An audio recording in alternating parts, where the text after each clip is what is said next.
având în vedere că am avut o cantitate semnificativă de informații condensată așa cum trebuie, hai să ridicăm un pic mingea la fileu pentru partea de digitalizare. Cum văd americanii sau cum vezi tu partea de digitalizare intrată la noi în țară sau acceptată de către fermierii noștri?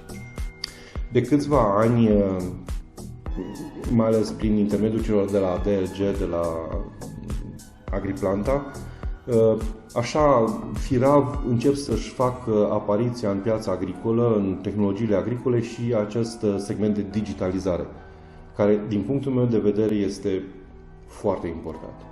De ce? E foarte simplu. În ziua de astăzi vorbim des de rată variabilă, de precizie, de absolut tot ce ne poate ajuta să minimalizăm, nu vorbim de costuri, să minimalizăm sau să eficientizăm însămânțarea, aportul fertilizantului, da? Managementul fertilizantului și atunci digitalizarea aceasta are un factor foarte important. De mult, nu e ceva nou, să ne înțelegem, iarăși, doar puțin updatat.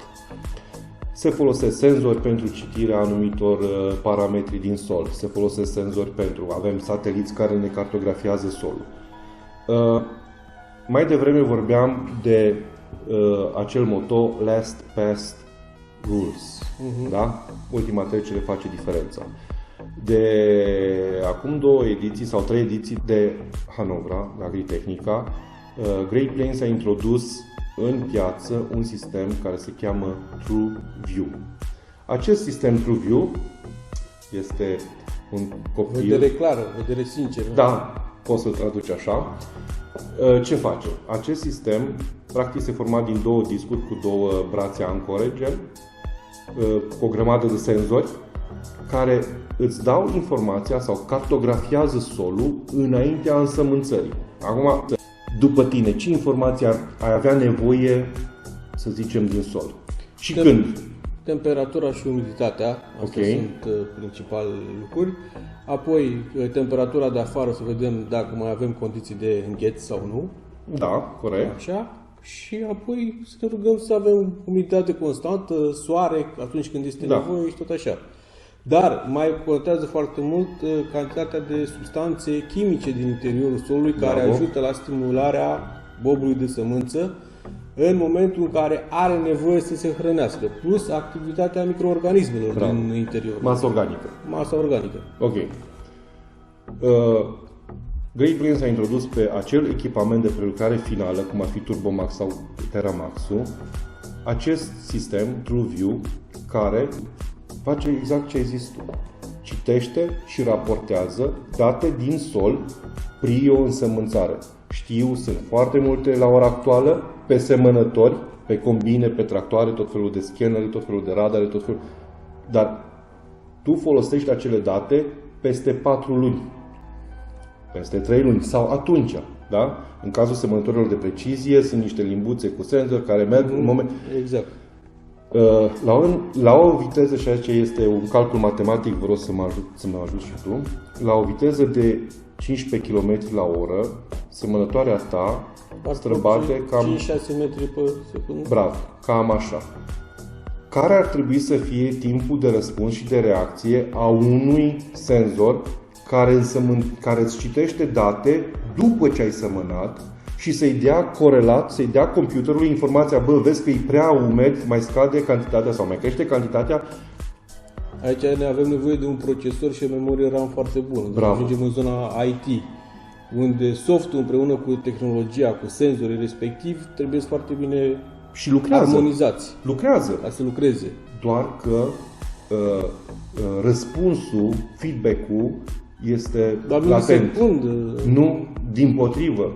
Așa ar trebui să fie, la milisecundă.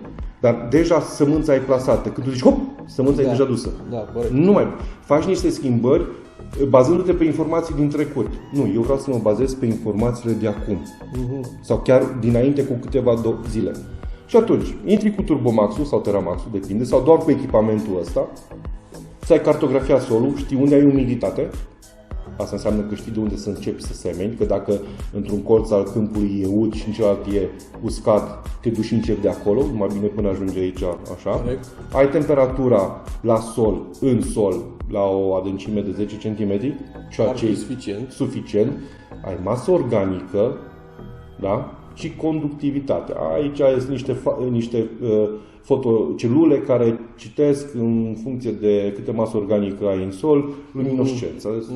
E foarte simplu. Dar pentru mine, pentru început, ca să știu când și ce să semen, sunt cele două informații, umiditate și temperatură. Și experiența ta ca fermier sau ca inginer agronom? Nu? Eu tot timpul am zis că nu există un adevăr suprem sau un singur factor care să ne dea rezultate. Trebuie colaborate toate.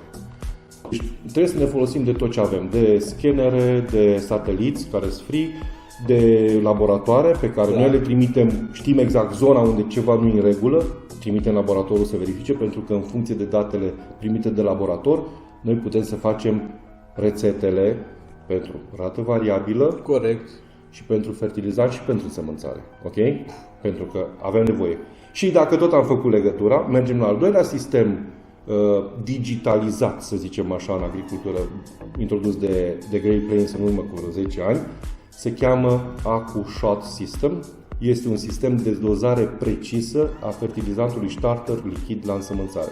Asta înseamnă că în momentul în care scade sămânța, îți dă exact cantitatea de fertilizant care tu o setezi în zona în care o setezi la momentul care vrei tu. Funcțional atât pentru semănătorile de plante păioase cât și plante prăjitoare? Doar la prăjitoare vorbim, pentru că la păioase nu este necesar. Ok. Deocamdată. E bine de menționat ca deocamdată să înțeleagă. Nu e necesar.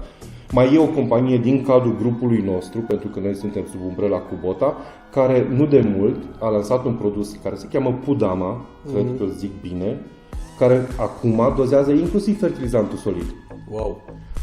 Din datele noastre și din datele noastre sunt analizate de agronomi, nu sunt făcute la comandă.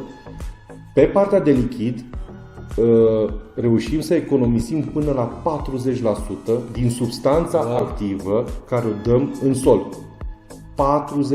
Asta înseamnă grijă față de sol. Grijă față de sol, față de buzunarul tău în primul rând. Față de buzunar și față de plantă. Exact. Ei, deci, dragi prieteni, doar trebuie să informeze, doar trebuie să ne asculte. Informațiile noastre deocamdată nu costă. Mulțumesc pentru acest scurt interviu, dar lansez invitația și pentru un alt episod cu o altă temă la fel de incitantă.